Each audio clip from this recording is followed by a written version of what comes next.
मित्रमैत्रिणींनो, जर तुमच्या आयुष्यात आई वडील सुखात असतील तर समजून जा, तुम्ही जगातील सर्वात श्रीमंत माणूस आहात. कारण घराचे मूळ घट्ट असतील तर कोणतंही वादळ तुमचं घर कोसळू शकत नाहीत. पण आजकालची तरुण पिढी आपल्याच आईवडिलांना आणि मुली आपल्या सासू सासऱ्यांना चांगलं समजून घेत नाहीत किंवा त्रास देतात. पण मित्रांनो, आई वडील म्हणजे बँक नसते, आई म्हणजे मूळ असते. आई या दोन अक्षरी शब्दाची खरी व्याख्या काय आहे? कुणी म्हणतो आई मायेचा सागर. आई म्हणजेच मायेचा सागर, तर कुणी म्हणतो आई म्हणजे कल्पवृक्ष.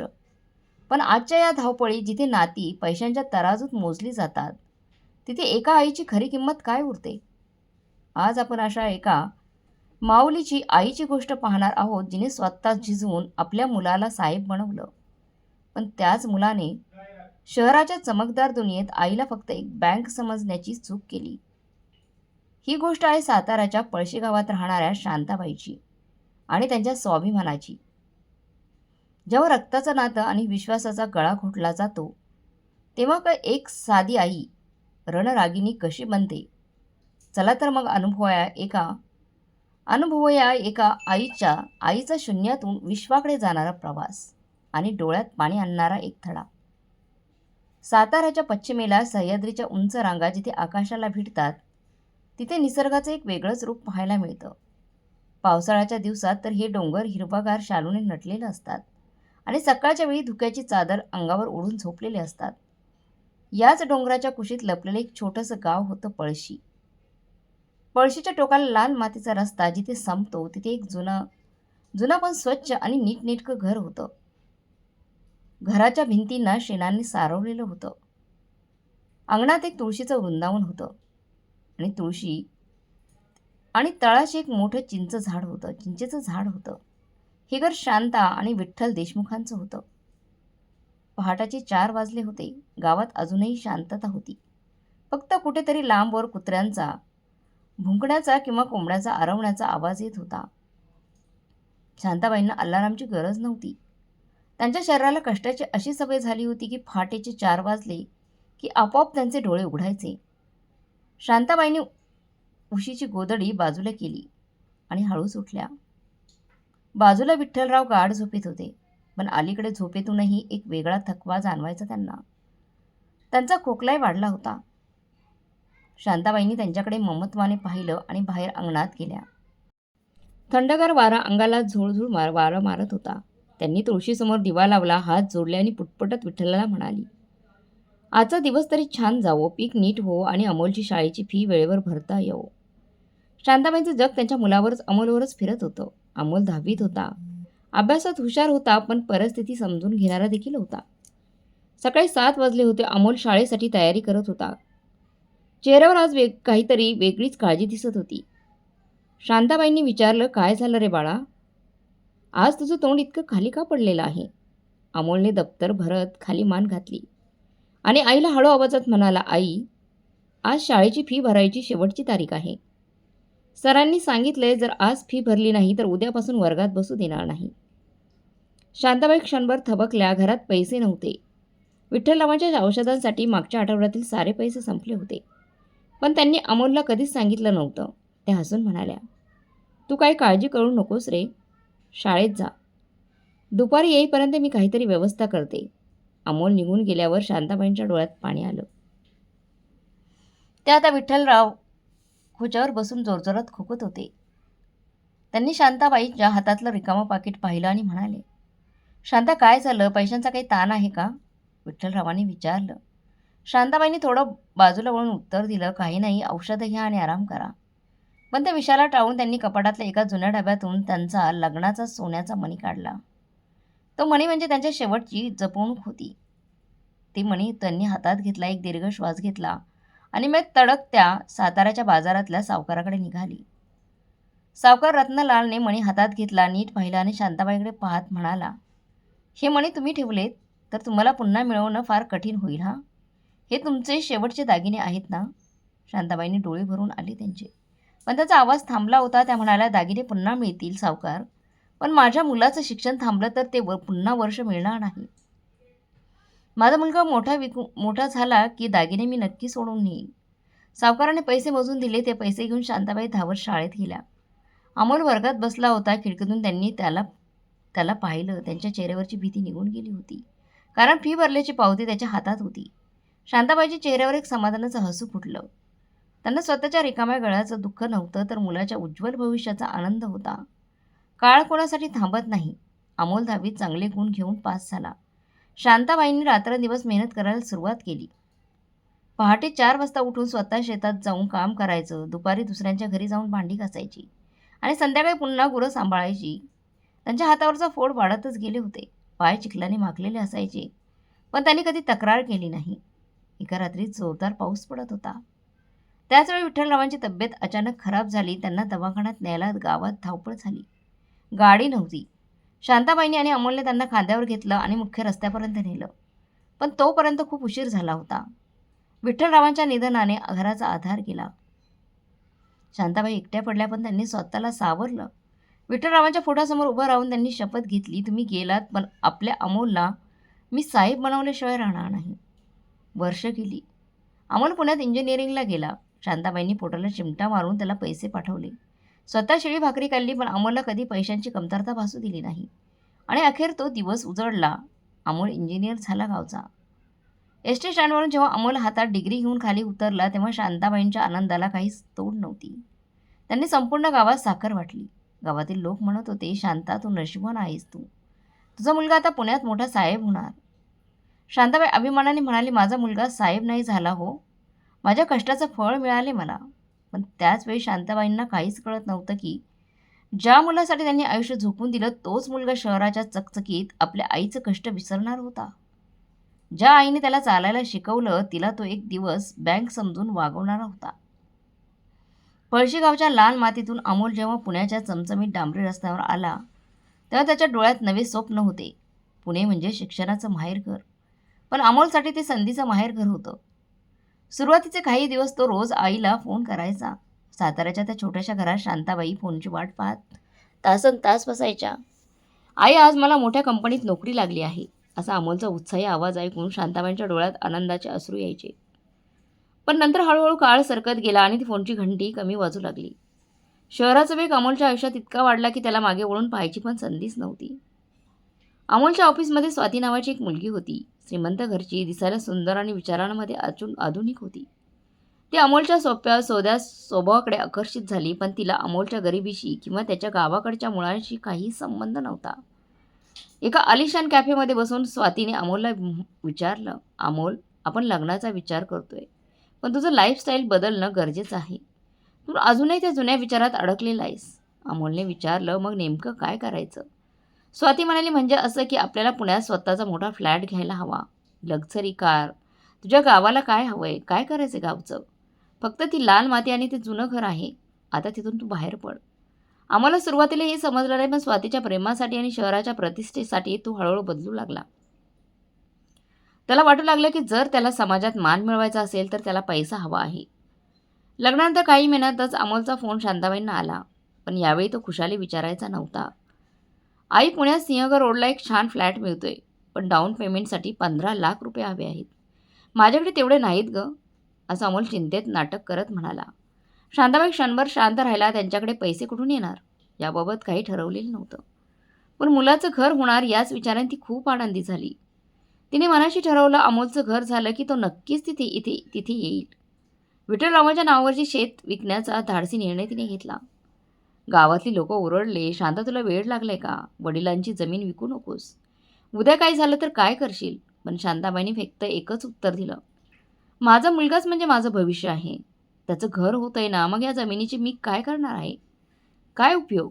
जमीन विकून आलेले पैसे तिने अमोलला दिले, पण अमोलने अगदी साधं थँक्यू पण म्हटलं नाही.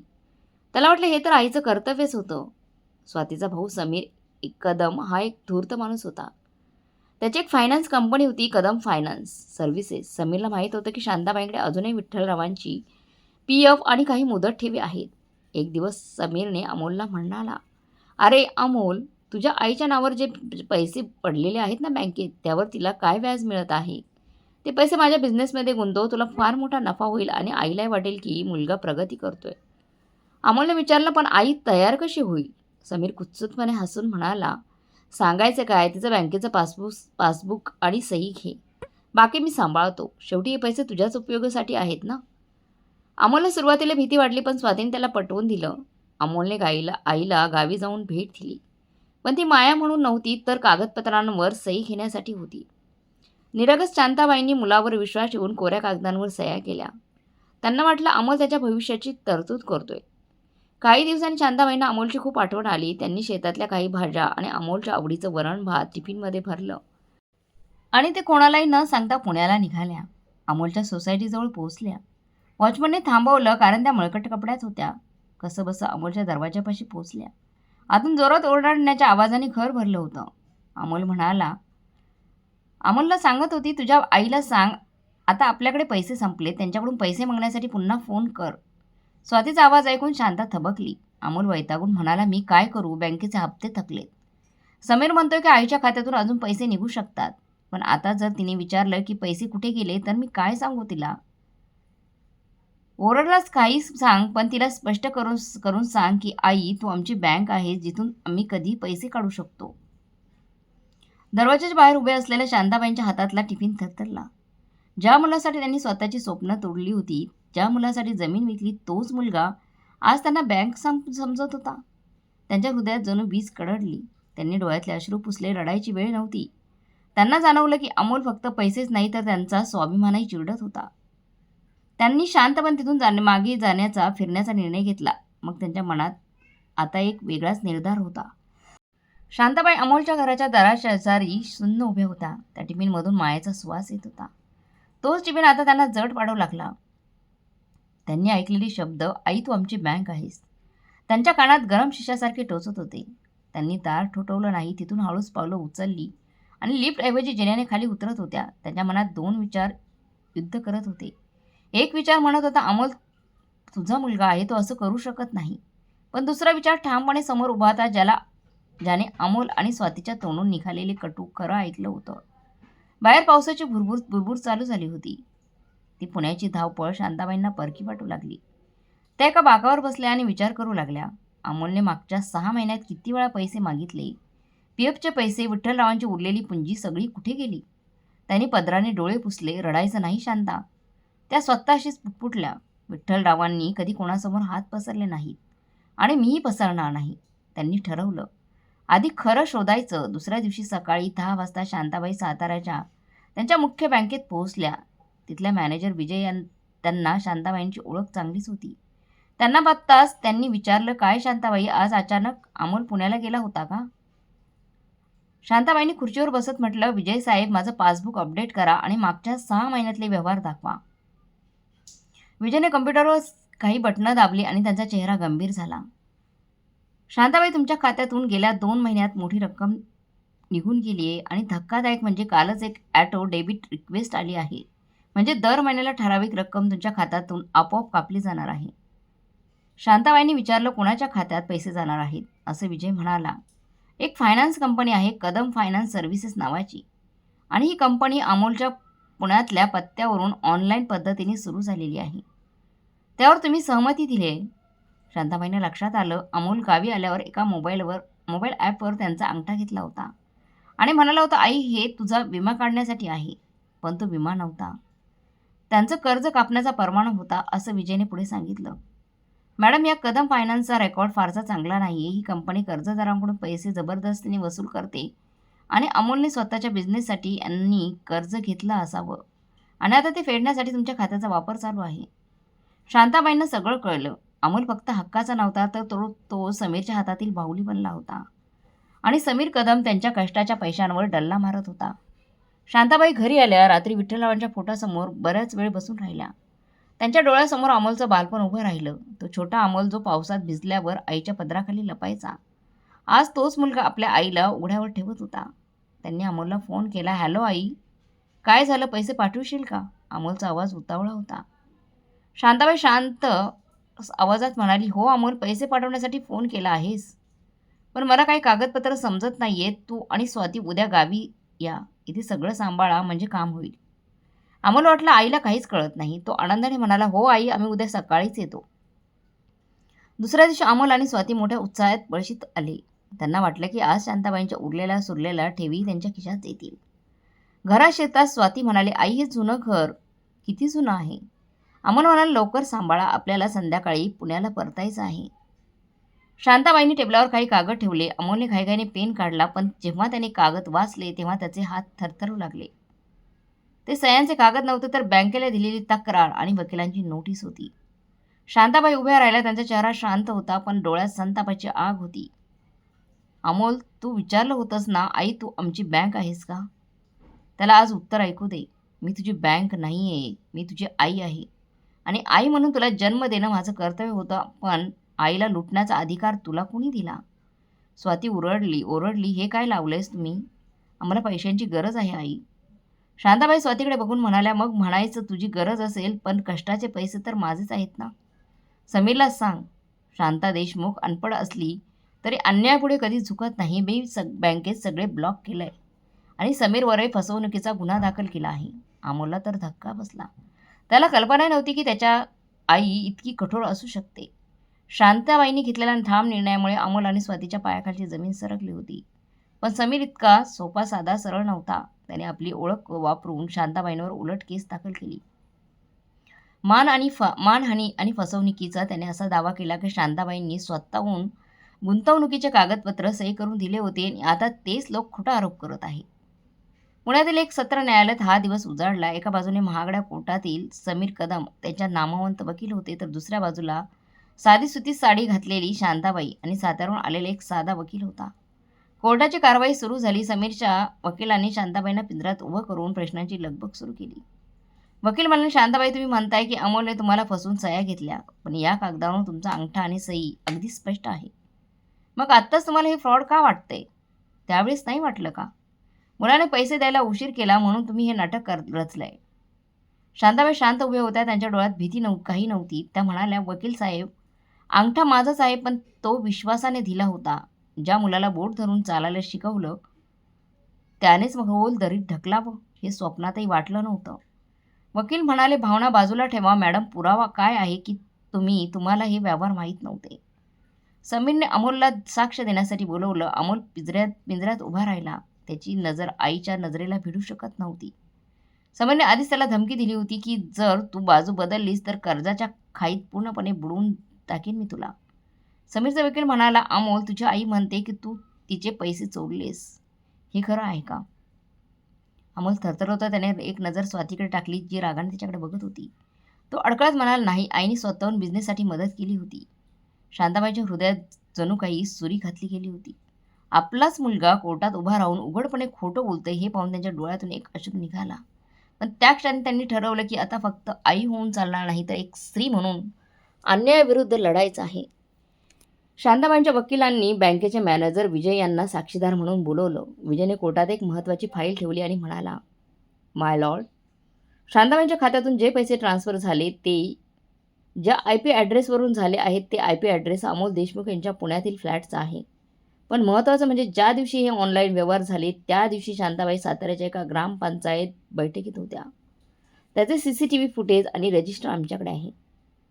कोर्टात हा पुरावा खूप मजबूत ठरतोय. जज साहेबांनी कागदपत्रे नीट तपासली. विजय पुढे म्हणाला, दुसरी गोष्ट म्हणजे समीरच्या कंपनीने शांताबाईंच्या नावावर एक बनावट विमा पॉलिसी काढली होती, ज्याचा हप्ता शांताबाईंच्या खात्यातून कापला जात होता. या पॉलिसीवर वारसदार म्हणून समीरचं नाव आहे. आई जिवंत असताना मुलगा वारसदार कसा होऊ शकतो? समीरचा चेहरा पांढरा पडला. त्याचा खोटेपणा आता पूर्णपणे उघड झाला होता. जज साहेबांनी समीरला तातडीने अटक करण्याचा आदेश दिला आणि अमोलला शब्दात फटकारले. जज साहेब म्हणाले, ज्या आईने स्वतःचं आयुष्य पणाला लावून तुम्हाला शिकवलं, तिच्याच रक्ताच्या कमाईवर डल्ला मारताना तुम्हाला लाज वाटत नाही का? लाज वाटली नाही का? असं न्यायालय समीरला 5 लाखाचा दंड आणि 3 वर्षांची कैद ठोठावतंय आणि अमोल देशमुख यांना आदेश देते की आईचे सगळे पैसे व्याजासहित परत करावे. निकाल लागला की शांताबाई जिंकल्या. पण बाहेर आलो त्या आनंदी नव्हत्या. कोर्टाच्या पायऱ्यांवर अमोल त्यांच्याजवळ बसला होता. तो खाली बसून रडू लागला होता. अमोल म्हणाला, आई मला माफ कर. स्वाती आणि समीरच्या नादात मी आंधळा झालो होतो. मी तुझं सगळं गमावलंय आई. शांताबाईंनी त्याचा हात झटकला नाही, पण त्याला जवळही घेतलं नाही. शांताबाई म्हणाल्या, पैसे गेले त्यात काही दुःख नाही अमोल, पण तू माझा विश्वास फोडलास. आता हे पैसे मला द्यायचे नाहीत तर तू तुझ्या कर्माचं फळ भोगशील. इथून पुढे तू तुझा मार्ग बघ, मी माझं बघेन. शांताबाई तिथे अमोलला रडत सोडून एकटी बसमध्ये बसून गावाकडे निघाल्या. त्यांच्या मनात आता एक नवीन दिशा होती. कोर्टाच्या त्या वादळानंतर शांताबाई पळशीतल्या आपल्या जुन्या घरी परतल्या. गावकरी म्हणत होते, शांताबाई आता तरी या वयात कशाला एवढी धावपळ करताय? अमोलकडे जे काही उरलंय ते घेऊन शांत राहा. पण शांताबाईंना आता कुणाच्याही कुबड्या नको होत्या. त्यांनी ठरवलं होतं की ज्या हाताने आयुष्यभर मातीतून सोनं उगवलं तेच हात आता स्वाभिमानाची नवी शिदोरी तयार करणार आहेत. शांताबाईंनी त्यांच्या ओळखीच्या काही लोकांसाठी डबे बनवायला सुरुवात केली. सुरुवातीला फक्त 5 डबे होते. पहाटे 5ला उठायचं, चुलीवर गरमागरम भाकरी आणि खमंग पिठलं किंवा बटाट्याची भाजी बनवायची. त्याचं जेवण शहरातील हॉटेलसारखं मसालेदार नव्हतं, पण आईच्या हातासारखी मायेने भरलेलं होतं. हळूहळू बातमी पसरली. साताऱ्यातल्या काही बँका आणि ऑफिसमधून मागणी येऊ लागली. लोक हक्काने म्हणू लागले, शांताबाईंना शांताबाई तुमच्याच हातचा डबा हवा आहे. 5 डब्यांचे 25 झाले आणि बघता बघता 50. शांताबाईंनी गावातील 2 विधवा स्त्रियांना सोबत घेतलं. आता त्या फक्त शांताबाई राहिल्या नव्हत्या. त्या आईच्या हातची शिदोरी या ब्रँडच्या मालक झाल्या होत्या. त्यांच्या चेहऱ्यावर आता एक वेगळंच तेज होतं. जे तेज पैशांचं नव्हतं, तर स्वतःच्या पायावर उभं राहिल्याचं समाधान होतं. दुसरीकडे पुण्यातील अमोलचं जीवन पूर्णपणे उद्ध्वस्त झालं होतं. समीर जेलमध्ये गेल्यानंतर कंपनीवर टाळा लागला होता. बँकेने कर्जासाठी अमोलचा आलिशान फ्लॅट आणि कार जप्त केली, ज्यासाठी त्याने आईचा विश्वास तोडला. ती स्वाती आता, मला असं वाटतं, दरिद्री माणसाबरोबर राहायचं नाही म्हणून ती बाहेर निघून गेली. अमोलकडे आता ना घर होतं, ना नोकरी, ना कोणतं नातं. तो पुण्याच्या एका लहानशा खोलीत राहायला लागला. एकेकाळी AC असलेल्या ऑफिसमध्ये बसणारा अमोल आता वडापाव खाऊन दिवस काढू लागला. त्याला दर क्षणी आईची आठवण येत होती. त्याला आठवत होतं जेव्हा त्याच्याकडे काहीच नव्हतं तेव्हा आईने आपल्याला काहीतरी विकून त्याला शिकवलं होतं, आणि जेव्हा त्याच्याकडे सगळं होतं तेव्हा त्यानेच आईला घराबाहेर काढलं होतं. एका पावसाळ्याच्या रात्री अमोल खूप आजारी पडला. त्याला प्रचंड ताप होता. खोलीत पाणी प्यायला द्यायला कोणी नव्हतं. त्या अर्धवट शुद्धीत त्याला साताऱ्यातलं त्याचं जुनं घर आठवलं. आईच्या मायेचा हात कपाळावर पडला की त्याचा ताप पळून जायचा, हे त्याला आठवलं. दुसऱ्या दिवशी सकाळी थोडी ताकद आल्यावर त्याने ठरवलं, काहीही झालं तरी आईची माफी मागायची. तो साताऱ्याला जाणाऱ्या शेवटच्या बसमध्ये बसला. संध्याकाळची वेळ होती. शांताबाई आपल्या घराच्या ओट्यावर बसून डब्यांचा हिशोब करत होत्या. तेवढ्या दारात एक सावली उभी राहिली. मळलेली कपडे, वाढलेली दाढी आणि डोळ्यात थकवा असलेला अमोल समोर उभा होता. शांताबाईच्या हातातला पेन थांबला. अमोलकडे पाहिलं, पण तो काही बोलला नाही. तो तसा त्यांच्या पायात कोसळला आणि हुशार हुशार म्हणून रडू लागला. अमोल म्हणाला, आई, मला माफ कर. मी फार मोठी चूक केली. मला माझ्या कर्मांची शिक्षा मिळाली. माझं सगळं गेलंय. आई, मी रस्त्यावर आलोय. शांताबाई काही वेळ शांत राहिल्या. त्यांच्या डोळ्यात पाणी आलं, पण त्या डगमगल्या नाहीत. त्यांनी त्याला उठवलं आणि सौम्य आवाजात म्हणाल्या, अमोल, पैसा गेल्याचं दुःख करू नकोस. पैसे ही येणारी जाणारी गोष्ट आहे, पण तू तुझं माणूस पण गमावला होतास, जे आज तुला परत मिळाले हे बघून मला आनंद होतोय. त्याला घरात नेताच समोर गरम गरम भाकरी आणि भाजी ठेवली. अमोलने पहिला घास घेतला आणि तो रडू लागला. हॉटेलच्या हजारो रुपयांच्या जेवणापेक्षा ही भाकरी ती खूप गोड लागली. आईने त्याला हुकूम दिला आणि काही दिवसांनी सगळं ठीक होईल म्हणून सांगितलं. अमोलने काही दिवसांनी आईला विचारलं, आई, आता मी काय करणार? माझ्याकडे काहीच उरलं नाही. शांताबाई हसून म्हणाली, अमोल, आयुष्य माणसाला कधीतरी खूप खालच्या पातळीवर आणतं, कारण पडल्याशिवाय माणूस उभा राहायला शिकत नाही. तुला नव्याने सुरुवात करायची आहे ना, मग माझ्या शिदोरीच्या व्यवसायात मदत कर. आपण मिळून काम वाढवूया.